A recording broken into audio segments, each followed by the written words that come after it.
Hi everybody, I'm Curtis. What's up? I wanted to do a really quick video just to sort of go through my free trade journey so far. I've been using the app for about 3 months, and I wanted to sort of share with you my progress and also give a bit of insight into why I've selected the stocks that I have selected, and also learn from you guys, and if there's any advice or encouragement that I can have a better portfolio, or if I could help answer any questions with you guys, just to sort of meet some like-minded people. So yeah, I've joined Free Trade around December, I think December the 12th to be precise. And the reason why I joined Free Trade was not only because of the value proposition of zero fee investing, but I really wanted to actually find an application, a product or service that I could trust with sort of long-term growth stocks. My sort of medium long-term period that I'm looking at the moment for the stocks that I've selected is sort of 1 to 3 years. I know 1 year isn't really long-term, but probably more geared towards the 3-year mark. And then I will re-review the stocks that I've chosen at that point. Maybe sell, maybe continue, depending on how they're performing, and refresh the portfolio at that stage. So I guess it's more a case of the 3-year point is a sort of review point for myself. I've particularly chosen stocks that I believe by that point will give me a minimum of 50% growth in what I put in, but are also very decent dividend payers at the same time. I've only chosen 10 stocks, and the reason being I don't really want to spread myself too thin, but I wanted to choose 10 stocks specifically. Now, if one really performs poorly, then obviously I will probably sell and replace. But essentially, the 10 stocks is because I've looked at a lot of fundamental data from a lot of the stocks that Free Trade provide, and these are the ones that I feel like give me the best bang for my buck. I'm using the dollar cost averaging approach. So I'm effectively putting in a sum of money each month, around £100 per stock, so around £1,000 a month all in all. But I soon noticed after the first... See, with dollar cost averaging, for those that don't know, it's effectively you put the same amount in on the same day each month. And effectively what that should do is, as your stocks go up and down in price, you should be able to mitigate a little bit of the risk of the down cycles and actually benefit from when it goes down, but also at the same time be able to build wealth over the long term. So there is mixed feelings about dollar cost averaging, just because, it's a bit counterintuitive. As you expect stocks to grow, you're effectively potentially buying stocks at a higher price in the future, whereas if you had that money up front, then you'd be buying it at the lowest price and just sort of leaving it. But I'm contributing on a monthly basis because I don't have the amount that I want to put in. I don't have that to put up front straight away. But I'm slightly using a modified dollar cost averaging approach. So my approach, in the way that it differs, is that after the first month, the stocks that have dropped the most or grown the least, depending on which way you want to look at it, I apportion more of the funds towards, and the stocks that have grown the least, grown the most or dropped the least, I put less funds. So effectively, the highest performing ones I put less funds in, and the lowest performing ones I put more funds in. And that effectively allows me to benefit from the dips in prices from the stocks that, drop the most. But the reason why I do that as well is because I believe that all of these stocks will perform in the long term. So it's just allowing me to sort of get a little bit more bang for my buck, and that's the reason why I've sort of chosen this approach. With the 10 stocks, I've chosen some in housing, in banking, in insurance, in mining, and in sort of everyday use, and also an investment management firm. So it's quite a diversified portfolio just for sort of 10 stocks. But I do believe that there is the right balance. Now, there were some stocks within the same portfolio, such as housing, that actually met my criteria. So Per Simon being one of those.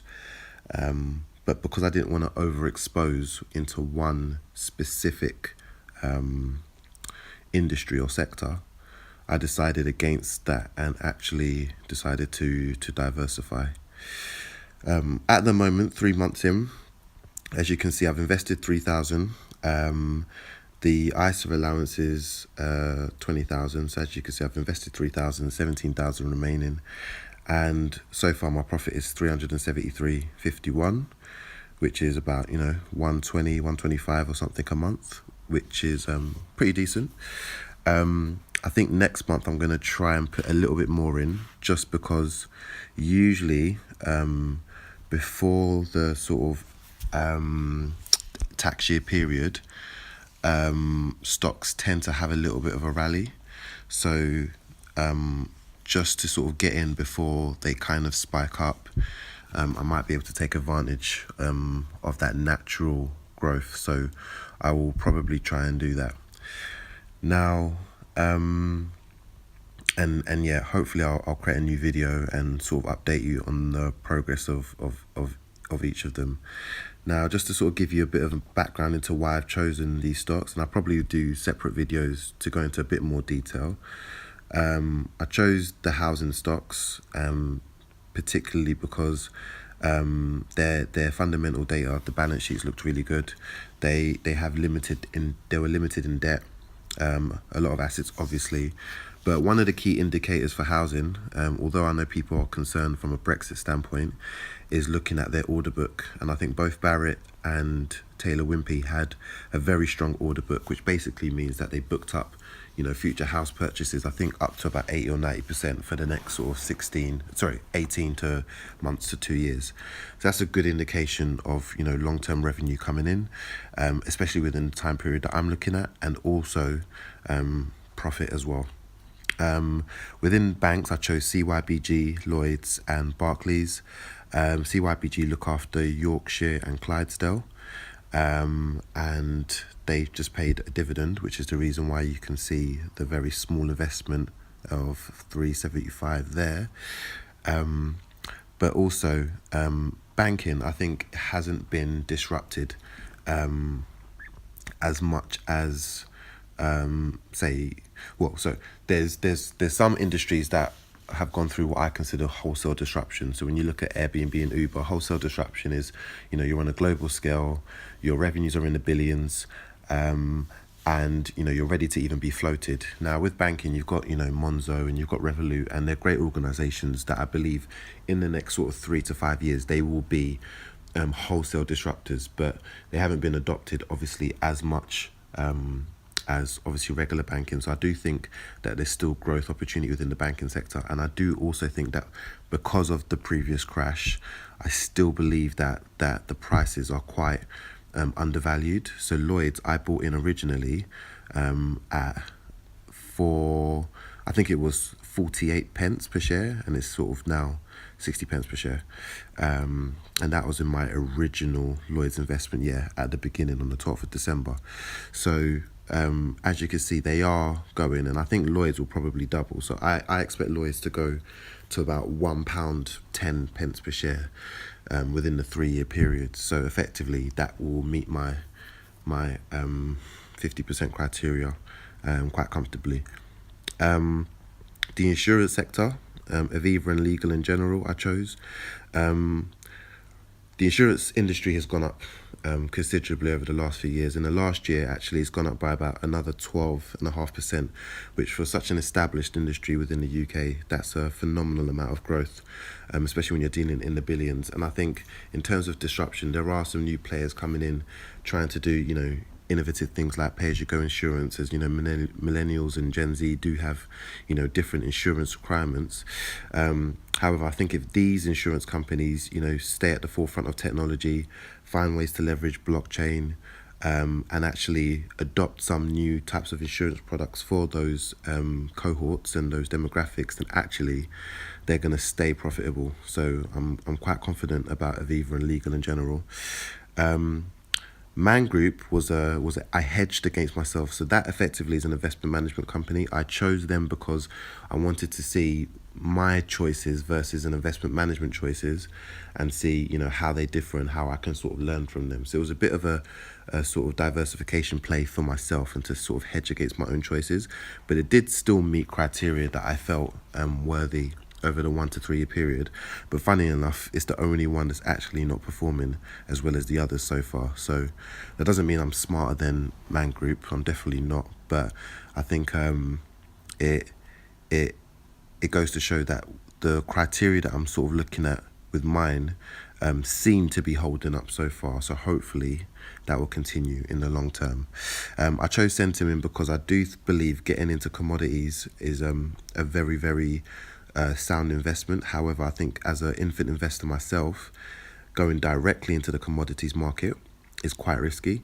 And I think to be able to leverage the experience of the management team and the organisation of Sentiment, who do mining, actually then allow me to effectively get into gold without having to risk my own exposure as much.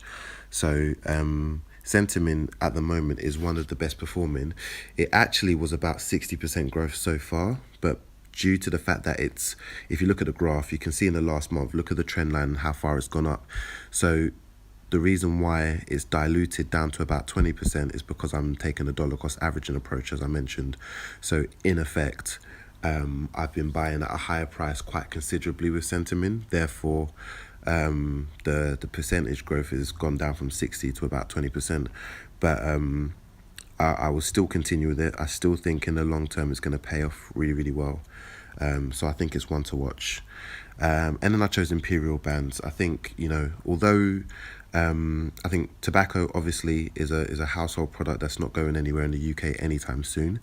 Obviously the emergence of e-cigarettes has had great value within the market, but also with other regions, in the world, in the Western world, looking at legalizing cannabis, I think this is something that Imperial Brands will leverage in the next sort of 1 to 3 years.